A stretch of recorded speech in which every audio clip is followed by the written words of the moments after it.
बिस्मिल्लाहिर्रहमानिर्रहीम। अस्सलामु अलैकुम वरहमतुल्लाहि वबरकातुहू। नाज़रीन, आज की वीडियो में हम आपको हज़रत नूह अलैहिस्सलाम के मुकम्मल वाक़े से आगाह करेंगे।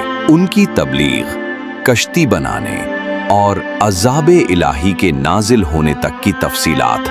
कुरान करीम की 29 सूरतों में हज़रत नूह अलैहिस्सलाम का जिक्र आया है और उनका नाम 43 मरतबा कुरान में आया है। मुफस्सिरीन ने लिखा है कि हज़रत नूह का नाम अब्दुल गफ्फार, अब्दुल मलिक या अब्दुल्लाह भी जिक्र हुआ है, क्योंकि वो साल हा साल अपने और अपनी कौम के लिए गिरिया उज़्ज़ारी करते रहे।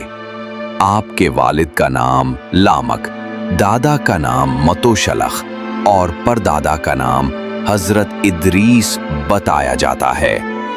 रिवायात में आया है कि हज़रत नूह अलैहिस्सलाम ने 300 बरस तक अपनी कौम को अल्लाह की तरफ बुलाया, लेकिन इन्होंने आपकी बात ना मानी। जब आपने इनके लिए बद्दुआ का इरादा किया तो पहले आसमान से 2000 फरिश्ते नाजिल हुए और आपसे अर्ज की कि बद्दुआ ना करें। आपने उनको मजीद 300 साल की मोहलत दी, मगर फिर भी कौम ईमान ना लाई। तब अल्लाह ताला ने वही नाजिल फरमाई, सूरा हूद आयत 36, कि अब आपकी कौम में से कोई ईमान नहीं लाएगा, लिहाजा उनके आमाल पर रंजीदा ना हो। हज़रत नूह अलैहिस्सलाम ने दुआ की, सूरा नूह 26-27, कि ए परवरदिगार, जमीन पर किसी काफिर को बाकी न छोड़। अगर तू इन्हें छोड़ देगा तो ये तेरे बंदों को गुमराह करेंगे और काफिर औलाद ही पैदा करेंगे। अल्लाह ताला ने आपको खजूर के दरख्त लगाने का हुक्म दिया, जिन्हें आपने काश्त किया। कौम के लोग आपका मजाक उड़ाते, पत्थर मारते, कहते ये बूढ़ा खजूर के दरख्त लगा रहा है। 50 साल बाद जब दरख्त बड़े हो गए तो अल्लाह ताला ने हुक्म दिया कि उनको काटें। फिर कौम ने मजाक उड़ाया कि अब ये दरख्त काट रहा है। फिर आपने कश्ती बनानी शुरू की, जैसा कि सूरह हूद की आयत 38-39 में जिक्र है। कश्ती की लंबाई 120 हाथ, चौड़ाई 80 हाथ और ऊंचाई 80 हाथ थी। तकरीबन 60 मीटर, 40 मीटर और 40 मीटर। हज़रत नूह ने ऐलान किया कि जो उनकी मदद करेगा उसके काम के बदले चांदी व सोना अता होगा। लोग मजाक उड़ाते हुए काम में शामिल हो गए। 40 साल पहले औरतों में बांझपन पैदा कर दिया गया था ताकि काफिर नस्ल बाकी न रहे। जब कश्ती मुकम्मल हो गई, अल्लाह ताला के हुक्म से हज़रत जिब्राईल ने जानवरों के जोड़ों को जमा किया। सिर्फ 80 अफराद ईमान लाए। फिर वो दिन आया जब जमीन पर तनूर से पानी उबलने लगा, सूरह हूद 40। तो हज़रत नूह ने अपने अहलो ईमान वालों को कश्ती में सवार किया।